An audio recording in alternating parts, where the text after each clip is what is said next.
हाँ। बहुत धन्य है आप लोग।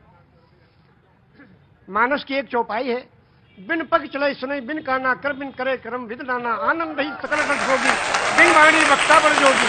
एक राम है घर घर लेता, एक राम है दशरथ बेटा, एक राम है जगत प्रचारा, एक राम है जग से न्यारा। जो जग से न्यारा है उसके कैमरे के नीचे हम लोग खड़े हैं, हम सबके सारे कर्मों को देख रहा है। हाँ, अगर पान बेचते तो चौरसिया जरूर रखें। एक शब्द के बारे में कहना चाहते हैं, सिर्फ एक शब्द है नमाज। वाह, सभी लोग जानते हैं, मुस्लिम कम्युनिटी के लोग नमाज पढ़ते हैं।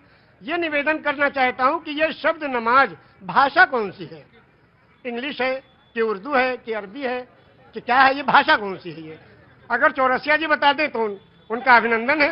बहुत सुंदर। आज तो आपने लगता भिगो भिगो के देना तय कर लिया है। मौसम नहीं है भीगने वाला। ये लखनऊ है भैया। हाँ जी, अरे मुझे मालूम है उनको, मैं जानता हूँ, पांडे जी हैं वो जी, वो पांडे जी हैं, मुझे मालूम है। मैं पांडे तो मैं भी हूँ। ब्रह्म जो सो जाने ब्राह्मण, जिसको ब्रह्म का ज्ञान हो वही ब्रह्मण। ब्राह्मण को ऊपर से तो आपने कहा जहाँ पे आपने छोड़ी थी बात वो।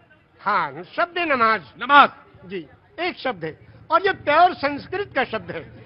उर्दू में इबादत, हिंदी में पूजा अर्चना उपासना, इंग्लिश में प्रेयर और संस्कृत में नमाज। क्यों?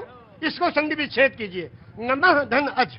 नमः नमन करना, प्रणाम करना, दंडवत करना, सजदा करना, झुक जाना, समर्पण हो जाना, समर्पित कर देना, जय जयकार करना, चरणों में पड़ जाना, धाराशाही होना, नतमस्तक होना, सरेंडर हो जाना। उसको उस प्रभु के चरणों में उस कंप्यूटर को रख देना कि हे प्रभु, तू ही सबसे बड़ा है और तूने इस मनुष्य को बनाया है, इसका आविष्कारक तू ही है, तेरे चरणों में हम समर्पित हैं, इसलिए अजन्मा को नमन करना।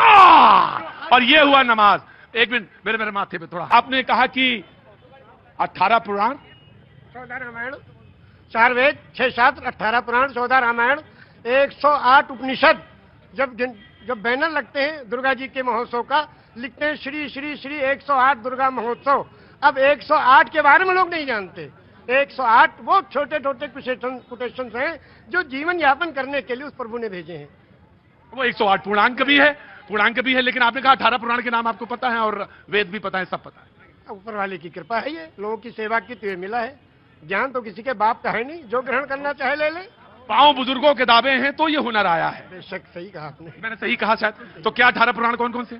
श्री विष्णु पुराण, शिव पुराण, पद्म पुराण, स्कंद पुराण, गरुड़ पुराण, वायु पुराण, सूर्य पुराण, अग्नि पुराण, ब्रह्म वैवर्त पुराण, लिंग पुराण, वामन पुराण, उत्तर भूषण पुराण, काकभूषण पुराण, हरिवंश पुराण, देवी भगवत पुराण, भाष पुराण, भविष्य पुराण, मत्स्य पुराण, कल्कि पुराण। विष्णु पुराण से कल्कि पुराण तक आपने 18 पुराण के नाम, वेद भी। और आप मक्का होया है? हाँ, मक्का भी हुआ है 2 बार। और 3 ब्रह्मद्वितीयो नास्ते, सर्वम ब्रह्म द्वितीयो नास्ते ने ना नास्ते किंचन।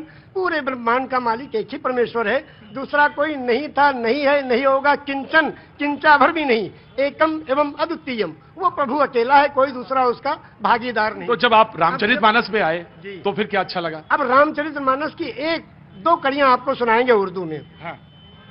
ये लिखा है पंडित ब्रिज नारायण चकबस्त लखनवी ने। जी बिल्कुल, बड़ा नाम है। हाँ। नारायण चकबस्त लखनवी, वो लिखते हैं मर्यादा पुरुषोत्तम श्री रामचंद्र जी की जीवनी में हाँ। कि रुखसत हुआ वो बाप से लेकर खुदा का नाम। रुखसत हुआ वो बाप से लेकर खुदा का नाम, और राहे वफा की मंजिलें अव्वल हुई तमाम। जब जाने लगे मर्यादा पुरुषोत्तम पिता के त्रिवचन को पूरा करने के लिए, तो पिता से जाके आज्ञा लेते हैं, पिताजी अब हम आपके आज्ञा का पालन करने जा रहे हैं, और माता को जो आपने, सौतेली माता को जो आपने वचन दिया उसको पूरा करने जा रहे हैं, आपका आखिरी दर्शन करने आए हैं। तो उस वक्त का दर्शन वो लिखते हैं कि रुखसत हुआ वो बाप से लेकर खुदा का नाम, और राहे वफा की मंजिलें अव्वल हुई तमाम।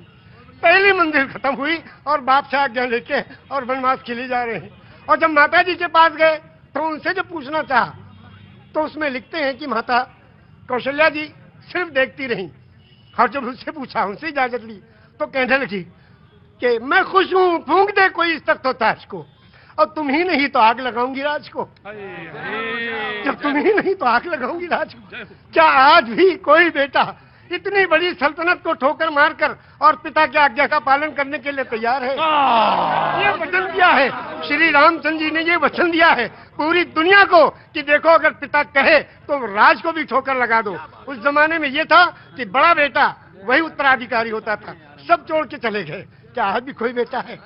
तो इस राम की जीवनी से ये सबक लेना चाहिए। आचार्य जी आपने तो आचार्य अब बिल्कुल, अब इसके आगे अब आप हमसे क्या कहवाएंगे? बस इतना ही है। ऐसे दोनों आंखों सच में यह है कि दोनों आंखों से जलधार बह रही है। और शायद निषाद राज ने भगवान के जब चरण पखारे होंगे तो शायद यही रहा होगा दृश्य। निषाद राज ने यही पूछा हाँ, जब गए, हाँ, जो उत्तराधिकारी हुए थे हाँ। और तलाश करते गए, निषाद राज ने पूछा प्रभु आप कहाँ? हाँ। कहने कि अपने भाई को ढूंढने। भरत जी। भरत जी ने कहा हाँ। तो कहने भाई को ढूंढने के लिए पूरी फौज लेके आए हो? हाँ, अब फौज लेके आओ तो इसके माने तो आप उनका बिल्कुल खात्मा ही करने आए हो? कहा नहीं, अपने भाई को लेने आए हैं। अगर वो नहीं गए तो हम उनके चरणों में जो चीज है खाऊं, उसी को ले जाके रखेंगे सिंहासन में, फिर राज करेंगे। क्योंकि रामचरितमानस की कौन सा पंक्ति आपको सबसे मन को भाती है? सबसे ज्यादा तो यही भाती है कि बिन पग चले सुने बिन काना, कर बिन करे कर्म बिन दाना, आनंद ही सकल रस होगी, बिन मारी वक्ता बढ़ जोगी। एक राम है घर घर लेटा, एक राम है दशरथ बेटा, और एक राम है जगत प्रचारा, एक राम है जग से न्यारा। और उस राम को कब याद करते हैं? उस राम को याद करते हैं जब अर्थी उठाई जाती है। क्या कहते हैं? राम सत्य है। क्या मतलब? मर्यादा पुरुषोत्तम श्री रामचंद्र की जो पूजा अर्चना उपासना करते थे, जिस राम की वही राम सत्य है। राम सत्य है, राम नाम सत्य है, हरि का नाम सत्य है, और सत्य बोलो मुक्ति है। वो कौन सी सच्चाई है जिसमें मुक्ति और कल्याण छुपा है? उसको जो जान ले उसका जीवन सफल है। ये जीवन प्रभु ने दिया है, जीवन दिया है सुंदर बनाने के लिए। ये जीवन इसलिए नहीं दिया कि व्यर्थ कर ले। हाय दिल्ली की तरफ सुनाएंगे हम।